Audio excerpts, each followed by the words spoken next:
Hello student, welcome to JPN academy. आज हम पढ़ेंगे लर्निंग डिसेबिलिटी की अधिगम अक्षमताएं क्या होती हैं और ये अधिगम अक्षमताएं किसने दिया। ये इसमें होता क्या है कि इसमें बच्चे की जितनी भी डिसेबिलिटी होती हैं उसको पता लगाने के लिए अलग अलग एक्टिविटी कराई जाती हैं टीचर्स के द्वारा। चाहे वो भाषा में उनकी डिसेबिलिटी पाई जाती है या चाहे गणित में। तो जो भी सब्जेक्ट से रिलेटेड या कोई प्रॉब्लम होती है तो कमियां जो पता की गई है, डिसेबिलिटी पता की गई है, वो किसके द्वारा बताया गया है? सैमुअल किर्क के द्वारा। तो इन्होंने एक डेफिनेशन दी है, परिभाषा दी है अधिगम अक्षमताएं की। आइए पढ़ते हैं। अधिगम अक्षमताएं भाषा एवं गणित से संबंध रखती है। मतलब कि भाषा से भी और गणित से भी संबंध रखती है। मतलब कि जो डिसेबिलिटी पाई जाती है लैंग्वेज से भी और गणित से भी संबंध रखती है। अतः अधिगम अक्षमताओं का पता लगाने के लिए टीचर्स जो है बच्चों से अलग अलग एक्टिविटी कराती है। अलग अलग एक्टिविटी कराने से टीचर्स को उनकी वीकनेस, उनकी डिसेबिलिटी के बारे में पता लगाया जा सकता है, बच्चे के क्या अंदर वीकनेस है।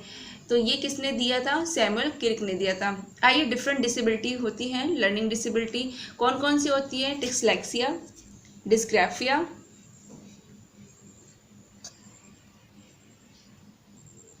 डिसलेक्सिया क्या होता है? डिसलेक्सिया में सिंपल मैं कहूँ कि रीडिंग डिसऑर्डर।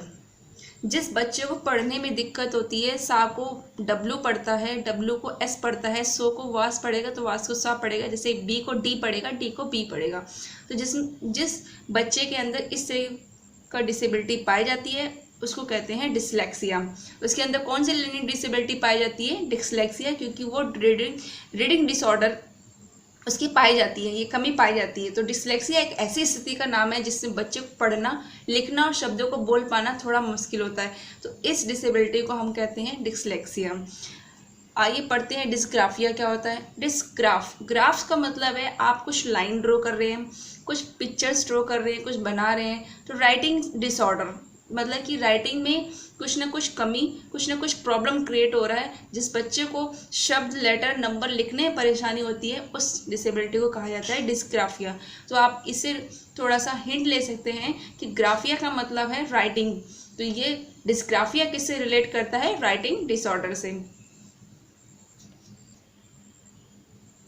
आइए नेक्स्ट डिसेबिलिटी बढ़ते हैं, डिस्कैलकुलिया। डिस्कैलकुलिया क्या होता है? कैलकुलेशन इसमें आ रहा है वर्ड, जिससे आप रिलेट कर सकते हैं किस सब्जेक्ट से ये डिसेबिलिटी पाई जाएगी? Maths disorder. इसमें क्या होता है कि इस रोग से बच्चे शीघ्र नहीं पहचाने जाते। इन बच्चों में गणितीय योग्यता कम होती है। ये बच्चे जोड़, घटाना, गुणा एवं भाग करने में अत्यधिक देरी करते हैं। माता पिता इन्हें सुस्त, आलसी कहते हैं। गणित के अतिरिक्त अन्य विषयों में इनका कार्य ठीक होता है। मतलब कि इनके अंदर जो है मैथ से रिलेटेड जितनी भी प्रॉब्लम्स होती है उसमें डिसेबिलिटी पाई जाती है, पर लेकिन अलग जो सब्जेक्ट है, अदर सब्जेक्ट है, उसमें कोई डिसेबिलिटी नहीं पाई जाती है, कोई इसमें कोई कमी नहीं पाई जाती है। उन अदर सब्जेक्ट को अच्छे तरीके से कर लेते हैं, बस इसमें मैथ्स में ही प्रॉब्लम आती है, इसलिए उस डिसेबिलिटी को हम कहते हैं डिस्कैलकुलिया। डिस्थीमिया क्या होता है? आइए डिस्थीमिया पढ़ते हैं। गंभीर तनाव की अवस्था, इसे भाव विकृति भी कहते हैं। सामान्य गतिविधियां में दिलचस्पी का खत्म होना, निराशा, आत्मसम्मान में कमी, भूख कम लगना, ऊर्जा कम होना, नींद में परिवर्तन और कम एकाग्रता। इसमें क्या होता है? इस डिसेबिलिटी में जो है एक तनाव उत्पन्न होता है, आपकी इंटरेस्ट खत्म होता है, निराशा रहेगी हर समय, आत्मसम्मान में कमी रहेगी, खाना भूख भी कम लगेगा, ऊर्जा में भी कमी आएगी, ऊर्जा में, नींद में कुछ ना कुछ चेंजेस आ जाएगा और आप कंसंट्रेट नहीं कर पाएंगी। तो इस तरह की दिक्कतें आने से तो ये कौन सी डिसेबिलिटी कहलाती है? डिस्थीमिया। तो ये ध्यान रखिएगा, इस तरह का कुछ क्वेश्चन बनता है कि गंभीर तनाव की अवस्था या कुछ भूख लगने की कमी या ऊर्जा में कमी, तो उस डिसेबिलिटी को आप कहेंगे डिस्थीमिया। आइए नेक्स्ट पढ़ते हैं, डिस्प्रैक्सिया क्या होता है? गति कौशल संबंधी समस्या, किसी भी कार्य को करने में दर्द होना अथवा कठिनाई पैदा होना। If someone has dyspraxia, they have a brain condition which means they cannot control their body's coordination and movement as well as most people। इसका मतलब है कि एक ऐसा डिस्पेक्सिया पर्सन जिसका ब्रेन कंडीशन जो है, जो कि उसकी जो बॉडी है कोऑर्डिनेशन नहीं बना पाती है, कुछ ना कुछ उसको काम करने में दिक्कत होती है, दर्द होता है, पेन होता है, तो ये जो है कोऑर्डिनेशन नहीं बना पा रही है अपने ब्रेन से, ब्रेन कुछ और सोच रहा है, मूवमेंट कुछ और हो रहा है, तो इस तरीके से इस प्रॉब्लम को हम कहते हैं डिसेबिलिटी को कहते हैं डिस्प्रेक्सिया।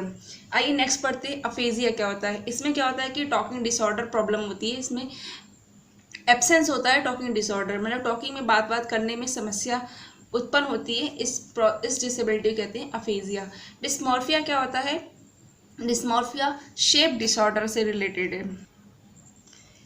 डिस्मोग्राफिया, डिस्मोग्राफिया का मतलब क्या होता है? देखिए इसमें मेमोग्राफिया आ रहा है, मेमो का मतलब हो गया मेमोरी से, कि किसी भी याद की गई चीज़ को भूल जाता है। मतलब आपने कोई चीज़ पढ़ाया अपने स्टूडेंट से आपने कुछ देर बाद पूछा कि जो मैंने अभी पढ़ाया उसको बताओ, बच्चे ने कहा कि मुझे याद नहीं है ये, तो उसकी मेमोरी जो है एकदम से जो चीज़ आपने पढ़ाई थी वो तुरंत ही उसने भूल गया है उस चीज़ को, तो इस तरह की डिसेबिलिटी को हम कहते हैं डिस्मेमोग्राफिया।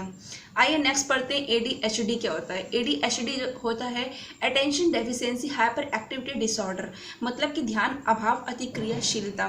इसमें क्या होता है, बच्चे क्वेश्चन को ध्यान से नहीं सुनते हैं और आंसर देने के लिए उतावले रहते हैं, उनका ध्यान जो है बस क्वेश्चन पे नहीं रहता है, आंसर देने पे ज़्यादा रहता है। तो इस तरह की जो है डिसेबिलिटी जो है, जो अटेंशन डिसऑर्डर पाया जाता है वो प्राथमिक के बच्चों में सबसे ज़्यादा पाया जाता है, क्योंकि उनका ध्यान जो अभाव कम रहता है, वह जल्दबाजी ज़्यादा करते हैं कि मैम हम दें इसका आंसर। तो इस तरह की डेफिशिएंसी जो है एक्टिविटी जो है किसमें पाई जाती है? प्राथमिक बच्चों में पाई जाती है। स्वलीनता क्या होता है? ऑटिज्म, जिसे इंग्लिश में कहते हैं ऑटिज्म। ये अक्षमता अपने बच्चे अपनी बात को दूसरे के समक्ष प्रस्तुत नहीं कर पाती। इसका मतलब है कि कोई बच्चा है वो अपनी बात को दूसरे के सामने प्रस्तुत नहीं कर पाता है, इस तरह की डिसेबिलिटी को हम कहते हैं ऑटिज्म, स्वलीनता। तो मैंने जितने भी ये बताई हैं सारे डिसेबिलिटी, लर्निंग डिसेबिलिटी बहुत ही इंपॉर्टेंट है। हर साल जो है हर सब्जेक्ट से इस पर क्वेश्चन बनता है, जैसे चाहे CDP हो, मैथ्स, इंग्लिश, EVS, हिंदी, तो ये इनके ऊपर जो है क्वेश्चन जरूर ही बनता है। फेमस जो है अक्सर जो आया जाता है क्वेश्चन जो पूछा जाता है वो है डिसग्राफिया, डिसकैलकुलिया और डिसलेक्सिया। तो इन तीनों पर तो मैक्सिमम क्वेश्चन बनते ही हैं, आगे और इन सब डिसेबिलिटी पे भी क्वेश्चन बन सकते हैं। तो इस जितने मैंने कराए हैं डिसेबिलिटी, इसको आप एक बार लर्न करिए और छोटे छोटे इसमें खुद ही इनके वर्ड से आप ट्रिक बना के इन वर्ड्स को लर्न कर सकते हैं कि इसमें क्या दिक्कत होती है। तो ईजिली जो है आप जितनी भी लर्निंग डिसेबिलिटी ईजिली लर्न कर सकते हैं। जो भी मैंने पढ़ाया है इसको वीडियो फिर से देखिए और अपने कॉन्सेप्ट को क्लियर करिए और नोट्स बनाइए, तो आपको ये this video is very helpful for your exam. तो please like and share and subscribe my channel. Thank you.